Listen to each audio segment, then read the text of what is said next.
Hello friends, welcome to our channel Easy Coding with Sumit. I hope guys you are doing extremely well. Friends, if you haven't subscribed the channel yet, please subscribe the channel and hit the notification icon to get the latest update first. Okay guys, without wasting any time, let's get started. तो friends, जैसा कि हमने अपने पिछले videos में पढ़ा था कि कैसे हम nested if else conditional statement का यूज़ करके जो है सी लैंग्वेज में प्रॉब्लम्स को जो है सॉल्व कर सकते हैं। आज हम अपने टर्नरी ऑपरेटर्स के बारे में पढ़ेंगे और स्विच स्टेटमेंट के बारे में पढ़ेंगे कि ये दोनों क्या होते हैं। तो सबसे पहले तो हम टर्नरी ऑपरेटर्स के बारे में पढ़ते हैं कि ये क्या होता है। तो जैसा कि आप लोग देख सकते हो कि ये जो टर्नरी ऑपरेटर होता है उसका पहले तो सिंटैक्स देख लो कि क्या होता है। तो ये जो टर्नरी ऑपरेटर होता है, अगर उसमें क्या होता है कि अगर कंडीशन अगर वैलिड हो जाता है तो ये जो एक्सप्रेशन 1 जो आप देख रहे हो ये एग्जीक्यूट होगा, वरना फिर क्या होगा, एक्सप्रेशन ये जो 2 है वो एग्जीक्यूट होगा। तो इसका यूज़ हम कब करते हैं, जैसे कि मान के चलो आपने इफ़ एल्स का कोई एक प्रोग्राम बनाया। तो इफ़ एल्स का जब हम प्रोग्राम बनाते हैं तो वो थोड़ा लंबा हो जाता है। हमने पहले इफ़ कंडीशन लिखा, फिर उसके अंदर अगर वो कंडीशन वैलिड हो रहा है फिर वो एग्जीक्यूट होगा, फिर हम एल्स पार्ट लिखते हैं, तो वो थोड़ा दिखने में लंबा हो जाता है। तो उसी को हम अगर शॉर्ट फॉर्म में लिखना चाहे तो हम ऐसा, तो जैसे कि एक पहले क्वेश्चन देख लेते हैं, उसके बाद देखते हैं कि इसका यूज़ हम कैसे कर सकते हैं। तो जैसे कि मान के चलो हमने यहाँ पे एक इंटीजर का ए बी और यहाँ पे जैसे सी हमने यहाँ पे डिक्लेयर कर दिया, ठीक। फिर हमने यूज़र को कहा, फिर हमने जैसे कहा यूज़र को कि एंटर द नंबर, ठीक। हमने यूज़र से नंबर एंटर करा लिया। उसके बाद हमने क्या किया, उसको स्टोर करवा लिया किसमें, एक ये जो हमारा है कौन सा स्पेसिफायर होगा यहाँ पे, मॉडुलस डी, क्योंकि इंटीजर टाइप का डेटा टाइप है। और फिर हम किस में स्टोर करा लेते हैं, तो address of A, address of B, ठीक, ampersand of A, ampersand of B, ठीक। फिर हम क्या करते हैं, सी इज इक्वल टू बोल देते हैं कि ए मल्टीप्लाई बी। सी में क्या स्टोर हो गया, ए इंटू बी, जो ए में डेटा स्टोर है इंटू बी में जो डेटा स्टोर है। उसके बाद हम यहाँ पे क्या करेंगे, फिर हम जैसे इफ़ पार्ट लिखते थे तो इफ़ पार्ट में हम बोल देते थे जैसे कि सी की वैल्यू जो है अगर ग्रेटर है 100 से, तो हम यहाँ पे क्या प्रिंट एफ, फिर हमने लिख दिया जैसे कि हमने बस सिंपल सा लिख देते जैसे लार्ज वैल्यू, ठीक। उसके बाद हम फिर एल्स पार्ट को लिखते थे, तो एल्स, तो इसमें जैसे कि हमने प्रिंट एफ कर दिया स्मॉल वैल्यू। तो इसमें क्या होता था कि अगर कंडीशन वैलिड हो गया तो ये वाला पार्ट एग्जीक्यूट हो जाएगा, नहीं तो फिर ये वाला पार्ट एग्जीक्यूट हो जाएगा। फिर लास्ट में रिटर्न 0। अगर इसी को कंट्रोल और फिर इसे अगर रन करें तो जैसा कि आप लोग देख सकते हो कि हमने यहाँ पे जैसा कि नंबर, तो हमने पहला नंबर डाला 23, फिर 4। तो ये बोल रहा है कि स्मॉल वैल्यू, क्यों, क्योंकि 23 इंटू 4 करेंगे तो हो जाएगा, तो 92 हो जाएगा, जो कि क्या है 100 से स्मॉल है। तो सी की जो वैल्यू है वो जैसे कि हम यहाँ पे प्रिंट भी करवा देते हैं कि जो हमारा सी का वैल्यू है तो वो मॉडुलस डी होगा। तो हम जैसे सी इज इक्वल टू लिख देते हैं मॉडुलस डी, ठीक। उसके बाद यहाँ पे सी। अब अगर इसे सेव करें और रन करें तो जैसे हमने नंबर डाला 23, फिर डाला 4, तो ये बोल रहा है सी इज इक्वल टू 92, जो कि क्या है 100 से स्मॉल है। तो ये कौन सा वैल्यू प्रिंट हो जाएगा, स्मॉल वैल्यू, ठीक, क्योंकि इसका ये इफ़ वाला पार्ट जो है वो एग्जीक्यूट नहीं होगा, क्योंकि इफ़ वाला पार्ट कब एग्जीक्यूट होता, जब ये सी की वैल्यू जो है 100 से ज़्यादा होती, ठीक। तो ये एल्स वाला पार्ट क्या हो गया, एग्जीक्यूट हो गया। अब जो ये हमारा इतना थोड़ा लंबा सा जो कोड है, इसको हम कैसे लिख सकते हैं, तो इसका जो हम टर्नरी ऑपरेटर जो है उसका यूज़ करके जो इसको सिर्फ एक लाइन में लिख सकते हैं। तो कैसे, तो जैसे पहले की क्या था कि यहाँ पे हम क्या लिखते हैं, तो कंडीशन लिखते हैं, क्या लिखते हैं, कंडीशन। तो जैसे कि हमने यहाँ पे कंडीशन लिखा, तो हमारा कंडीशन क्या था, तो कंडीशन ये था सी अगर ग्रेटर देन हो किससे, 100 से। तो हम यहाँ पे ये एक्सप्रेशन लिख देते हैं, तो ब्रैकेट में लिख देते सी अगर ग्रेटर हो 100 से, ठीक। ये हमने यहाँ पे अपना क्या किया, कंडीशन लिख दिया। उसके बाद क्या आता था, उसके बाद आता था ये एक्सप्रेशन, ये पहले तो क्वेश्चन मार्क फिर एक्सप्रेशन 1। तो हमने जैसे कि यहाँ पे क्या किया कि हमने पहले क्वेश्चन मार्क दिया, अगर ये अगर क्या हो जाए, वैलिड हो जाए यानी ट्रू हो जाए, जैसे कि सी ग्रेटर देन 100, जब ये क्या होता था, ये कंडीशन ट्रू हो जाता था तो ये वाला पार्ट एग्जीक्यूट होता था। इसमें अगर ये वाला कंडीशन अगर ट्रू हो जाएगा तो ये वाला पार्ट एग्जीक्यूट होगा। जैसे कि हम इसी को यहीं से कंट्रोल सी, ठीक। हमने क्या किया, इसी को कॉपी, अगर वैलिड हो जाता है, ये कंडीशन अगर ट्रू हो जाता है तो ये वाला रन हो जाएगा। ठीक, अभी हमें क्या करना है, इसको टर्मिनेट नहीं करना, यानी ये अभी ये ख़त्म नहीं हुआ है। अगर ये फॉल्स हो जाते तो फिर क्या करेंगे, तो फिर हम लिख देंगे ये वाला part, print F control C. ठीक, तो इससे क्या होगा कि अगर ये वाला पार्ट c ग्रेटर देन 100 अगर क्या हो जाए, अगर वैलिड कंडीशन अगर ये ट्रू हो जाता है तो ये वाला पार्ट एग्जीक्यूट हो जाएगा, print F large value. Else यानी ये एल्स का काम कर रहे हैं यहाँ पर कि एल्स नहीं तो फिर ये वाला पार्ट एग्जीक्यूट हो जाएगा। तो अगर इसे हम सेव करें और रन करें तो जैसे एंटर दी नंबर, तो हमने डाल दिया यहाँ पे 43, फिर हमने 7, तो ये बोल रहे हैं 301 जो कि क्या है, लार्ज वैल्यू है। क्या है, लार्ज वैल्यू। तो c कितना है, 301, c कितना हो गया 301 जो कि ग्रेटर देन है किससे, 100 से। तो फिर ये वाला पार्ट क्या हो गया, एग्जीक्यूट। जैसे कि हमने यहाँ पे फिर डाला 12, फिर एंटर किया 7, तो ये बोल रहा है 12 7 से 84 जो कि क्या है, 100 से छोटा है। तो ये इसलिए क्या, फिर ये वाला पार्ट जो है इसका एग्जीक्यूट हो गया। तो जैसे कि अब जब सी लैंग्वेज में आप प्रोग्राम बना रहे हो इफ़ एल्स का यूज़ करके, सिर्फ और सिर्फ इफ़ और एक एल्स का यूज़ करके, तो अगर ये थोड़ा सा लंबा हो जाता है लिखने में तो आप उसको इस टाइप से भी एक लाइन में उसको ईजिली जो है लिख सकते हो इसका यूज़ करके। जैसे कि इसका एक और टाइप का एज लिया। ठीक, फिर हमने प्रिंट एफ इसमें बोल दिया एंटर योर एज। ठीक, उसके बाद हम क्या कर, मॉडुलस डी, तो यहाँ पे एम्परसेंट ऑफ एज, तो हमने यहाँ पे एम्परसेंट ऑफ एज। उसके बाद हम क्या कंडीशन लिखेंगे, जैसे कि अगर उसका एज जो है वो अगर ग्रेटर है 18 से, तो यहाँ पे हम प्रिंट एफ कर देंगे एडल्ट। हमने क्या प्रिंट कर दिया यहाँ पे, एडल्ट। अगर वो 18 से अगर ग्रेटर नहीं है, यानी वो 18 से क्या है, छोटा है, तो यानी ग्रेटर देन इक्वल देन का भी साइन दे देते हैं। तो हम एल्स में क्या लिख देंगे, तो एल्स में हम लिख देंगे कि वो जो है अभी चाइल्ड ही है। ठीक, चाइल्ड। अब इसी को अगर क्या करें, सेव करें और यहाँ पे रन करें, तो जैसे कि हमने यहाँ पे एंटर किया 18, तो ये बोल रहा है एडल्ट, क्योंकि हमने यहाँ पे इक्वल का भी साइन दिया था। ठीक, और फिर अगर इसको हम एक बार रन करें और फिर हम यहाँ पे देते हैं 14, तो ये बोल रहे हैं चाइल्ड। ठीक, ये क्या बोल रहे हैं, चाइल्ड। तो हम क्या करते हैं, इसको इसी को जो है फिर हम टर्नरी ऑपरेटर का यूज़ करके अगर इसको हम बनाए तो क्या कर सकते हैं, ये जो इफ़ एल्स वाला पार्ट है इसको हम कमेंट आउट कर देते हैं और इधर हम क्या लिखते हैं, तो पहले तो हम कंडीशन लिखें। तो कंडीशन हमारा क्या था, तो कंडीशन था कि एज अगर क्या है, ग्रेटर देन इक्वल देन हो 18 के, तो हम यहाँ पे क्या लिखेंगे कि एज ग्रेटर इक्वल हो 18 के, इसको ब्रैकेट में लिख देते हैं। ठीक, तब क्या हो, तो पहले तो क्वेश्चन मार्क, पहले क्वेश्चन मार्क।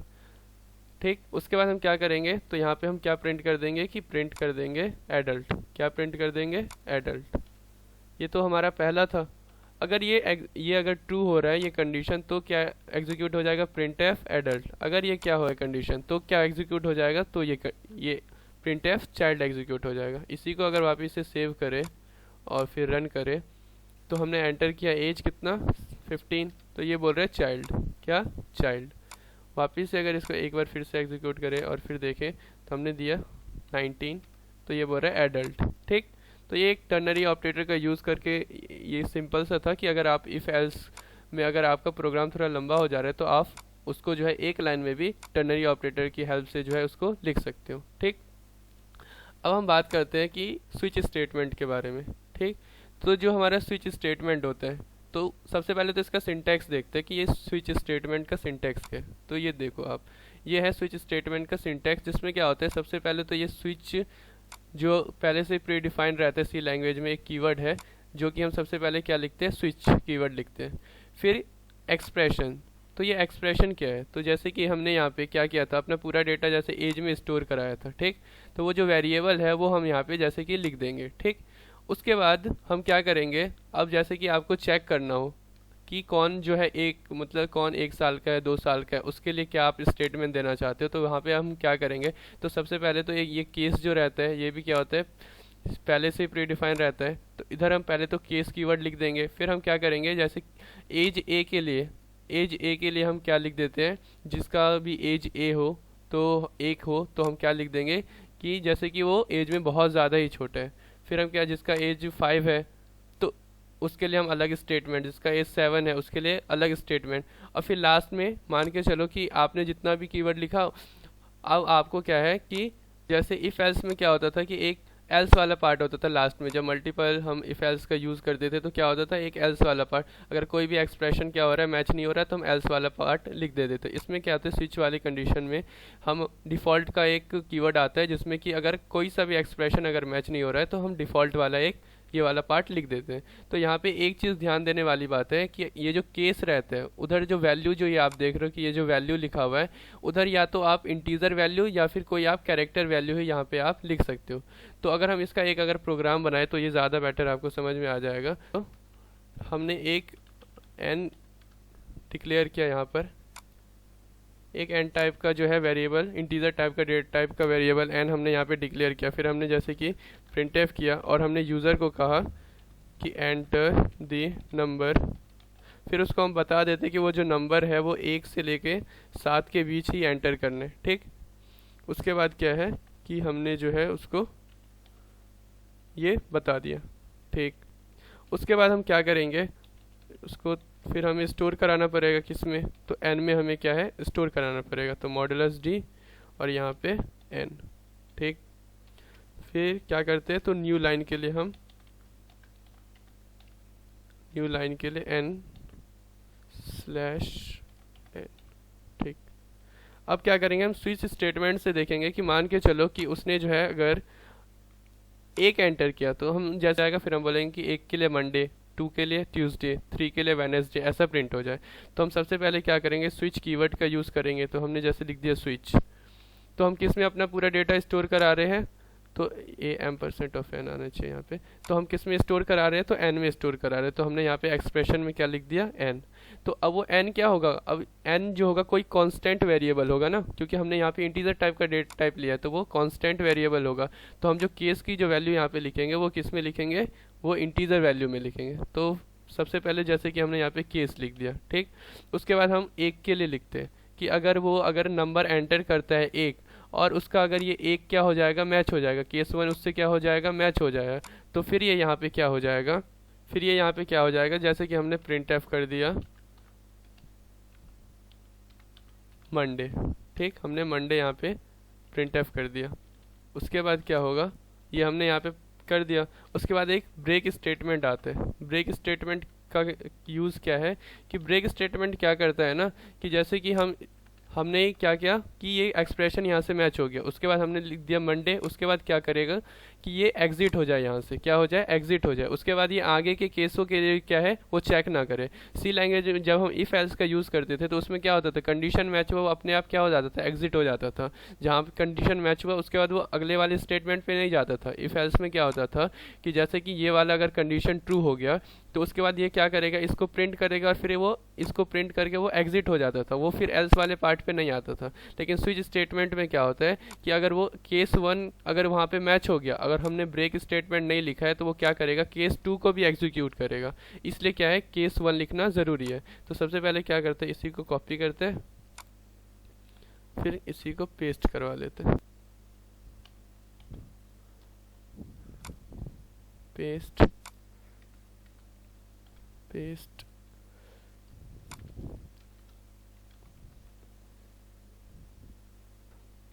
ये हमने पेस्ट करा लिया। उसके बाद क्या, केस 1 के लिए क्या एग्जीक्यूट हो जाए, प्रिंटफ मंडे, ठीक। फिर हम केस 2 के लिए लिखते हैं, फिर केस 3 के लिए भी लिख देंगे, फिर केस 4 के लिए, फिर केस 5 के लिए, केस 6 के लिए और फिर केस 7 के लिए, ठीक। फिर लास्ट में क्या होगा, एक डिफ़ॉल्ट भी आता है जो कि हमारा एल्स वाला पार्ट जो है, जब नेस्टेड इफ एल्स का यूज़ करते थे तो उसमें जो एल्स पार्ट जो लास्ट में जो वर्क करता है वही डिफ़ॉल्ट जो है स्विच स्टेटमेंट में वर्क करता है। तो यहाँ पे क्या करेंगे, सबसे पहले तो ये मंडे लिखा हुआ था तो अब इसको हम क्या करते हैं, ट्यूसडे कर देते हैं। अब हमने इसको क्या कर दिया, ये थर्सडे,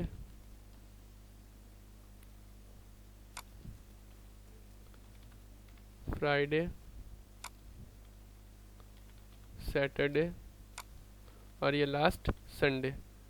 और मान के चलो इसमें से कोई सा भी मैच नहीं हुआ तो उसके बाद हम क्या करेंगे, हम प्रिंट एफ कर देंगे और बता देंगे कि ये जो है क्या था, इनवैलिड नंबर था। क्या था, तो इनवैलिड नंबर था। ठीक,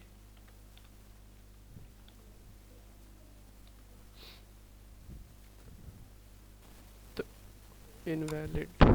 ठीक, तो अब यहाँ पे क्या होगा कि मान के चलो उसने नंबर एंटर किया 1, तो क्या होगा, ये प्रिंट एफ ये मंडे वाला पार्ट बस एग्जीक्यूट होगा केस 1, क्योंकि केस 1 तो जो है इसका जो कांस्टेंट वेरिएबल जो होगा, जो कि n के लिए उसने क्या प्रिंट किया 1, तो केस 1 यहाँ पे क्या हो गया, मैच हो गया। तो उसके बाद ये क्या करेगा, मंडे जो है वो प्रिंट कर देगा। ठीक, उसके बाद क्या होगा, अगर उसने 2 किया तो ये ट्यूसडे प्रिंट कर देगा, 3 किया तो वेडनेसडे प्रिंट कर देगा। ठीक, तो जो भी ये n में जो भी यूज़र जो है नंबर डालेगा, वो अगर किसी भी केस की किसी भी इस वैल्यू से अगर वो मैच हो जाएगा तो क्या करेगा, उसको एग्जीक्यूट कर देगा, फिर वहाँ से वो ब्रेक हो जाएगा, फिर वो अगले वाले पार्ट पे नहीं जाएगा। अगर इसी को हम क्या करें, इसको अगर रन करें, तो जैसे कि हमने यहाँ पे नंबर डाला 5, तो ये क्या, फ्राइडे को बस ये क्या किया, प्रिंट किया, उसके बाद ये वहाँ से क्या हो गया, वो एग्ज़िट हो गया। क्या हो गया, वहाँ से वो एग्ज़िट हो गया। अगर हम क्या करें, अगर हम यहाँ पे अगर 3 डालते हैं तो ये वेडनेसडे प्रिंट कर देगा। इसने क्या किया, वेडनेसडे प्रिंट कर दिया। क्यों, क्योंकि 3 के लिए क्या है, केस 3, तो ये वैल्यू जो है n के लिए जो यूज़र ने नंबर जो यहाँ पे पुट किया था वो क्या हुआ था, ये 3 से वो मैच हो गया, तो इसलिए इसने वेडनेसडे प्रिंट किया और यहाँ से वो ब्रेक हो गया। अगर हम क्या करें, यहाँ पे अगर हम ब्रेक फंक्शन का यूज़, अगर ब्रेक कीवर्ड का यूज़ जो है यहाँ पे नहीं करते तो फिर क्या होता, तो जैसे कि इन सभी को क्या करते हैं, कमेंट आउट कर देते हैं। अब अगर इसको रन करें तो क्या होगा, तो जैसे कि हमने यहाँ पे 2 एंटर किया तो क्या होगा, 2 यहाँ पे केस 2 क्या हो गया, केस 2 यहाँ पे ब्रेक नहीं हुआ, वहाँ से क्या हुआ, ये ब्रेक नहीं हुआ, यानी वहाँ से वो एग्जिट नहीं हुआ। उसके बाद वो गया कहाँ, केस 3 के लिए, और केस 3 को प्रिंट कर दिया, फिर 4 को, 5 को, 6 को, 7 को। ठीक, और फिर लास्ट में डिफ़ॉल्ट वैल्यू जो रहता है हमारा इनवैलिड नंबर, उसको भी उसने क्या किया, प्रिंट कर दिया, क्योंकि वो वहाँ से एग्जिट ही नहीं हो पाया। तो इसलिए हम क्या करते हैं, ब्रेक कीवर्ड का यूज़ करते हैं। तो वो ब्रेक कीवर्ड क्या करता है कि अगर वो हमारा एक्सप्रेशन जो है जिससे केस से अगर मैच हो जाता है, तो बस वो उसको प्रिंट करवाता है, और फिर वहाँ से वो क्या हो जाता है, एग्जिट हो जाता है। वापस वो क्या करता है, अगले वाले केस के लिए जो है चेक नहीं करता है। अगर गाइज आपको वीडियो पसंद आए तो वीडियो को प्लीज़ लाइक करें और सब्सक्राइब करें। Okay guys, thank you.